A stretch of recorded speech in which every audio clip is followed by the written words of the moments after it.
In April 2025, a terror attack in Pahalgam triggered a chain reaction that brought India and Pakistan to the brink of full-scale war. At the same time, the collapse of a 15-month ceasefire between Israel and Hamas sent shockwaves through the Middle East. These kinetic explosions are the visible symptoms of a competition over the physical infrastructure that underpins the global economy. Modern warfare is increasingly fought through port concessions, energy pipelines, and high-speed rail links. These geoeconomic tools allow states to project power by controlling the movement of goods rather than just the movement of troops. Two rival superpower alliances are currently racing to build competing versions of a modern Silk Road, attempting to lock global trade into their respective orbits. The winner of this infrastructure race will control the primary arteries of 21st century commerce, making traditional military dominance secondary to the control of global logistics. Beijing's lead in this race is the China-Pakistan Economic Corridor, or CPEC. CPEC is a $62 billion framework of energy and transport projects designed to transform Pakistan into a transit hub for Chinese goods. The physical route begins in China's western Xinjiang province and tracks south through the Karakoram Mountains, cutting a straight line across Pakistan to the Arabian Sea. This corridor creates a geographic bypass for the Malacca Strait. By moving cargo overland through Pakistan, China can avoid a narrow maritime choke point that is currently vulnerable to Western naval blockades. The strategy anchors at the deep-water port of Gwadar. Chinese state firms have transformed this fishing village into a logistical gateway, providing Beijing with a strategic footprint on the edge of the Persian Gulf. The network expands westward, integrating Iranian oil refineries into the Chinese-led system to ensure a secure flow of energy that circumvents traditional sea lanes. That the stability of this eastern artery is tethered to the fiscal health of its host nation.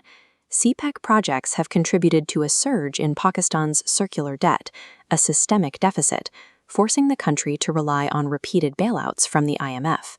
The IMF provides emergency loans that require strict austerity, resulting in the record-high fuel prices and inflation seen in these recent protests. China has built a brilliant geographic shortcut, but its viability is now threatened by the severe economic and political volatility of its primary partner. In response, the United States and its allies launched a Western alternative at the G20, the India, Middle East, Europe Economic Corridor, or IMAC. IMAC is a planned transit network linking India to Europe via the Arabian Peninsula. The route begins at India's commercial hubs on the western coast, with maritime lanes carrying cargo across the Arabian Sea to the United Arab Emirates. Massive export facilities like the Nhava Sheva port in Mumbai act as the corridor's eastern engine, handling the trade scale required to compete with Chinese manufacturing. From the UAE, the route transitions to rail, cutting through Saudi Arabia and Jordan to reach the port of Haifa in Israel, before branching into the Mediterranean toward Europe. The strategic objective is containment.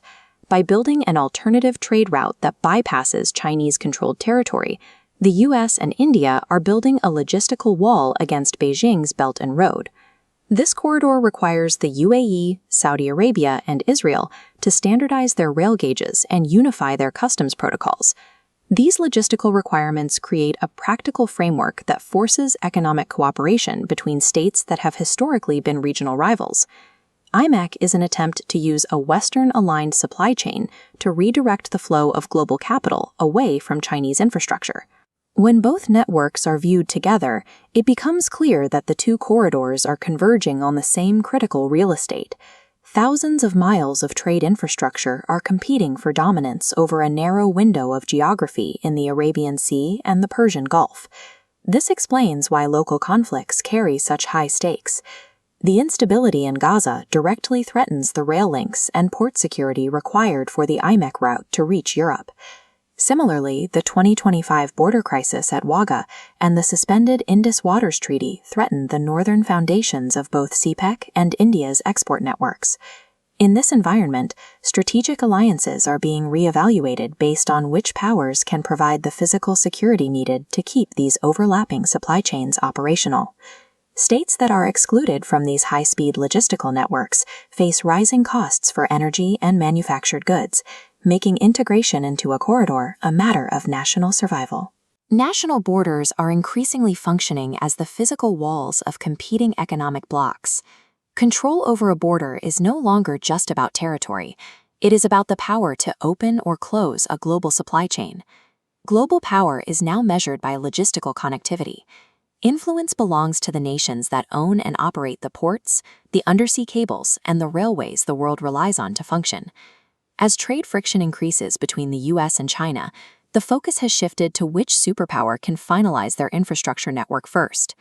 The preeminent power of the next century will be the one that builds the unbypassable arteries of the global economy.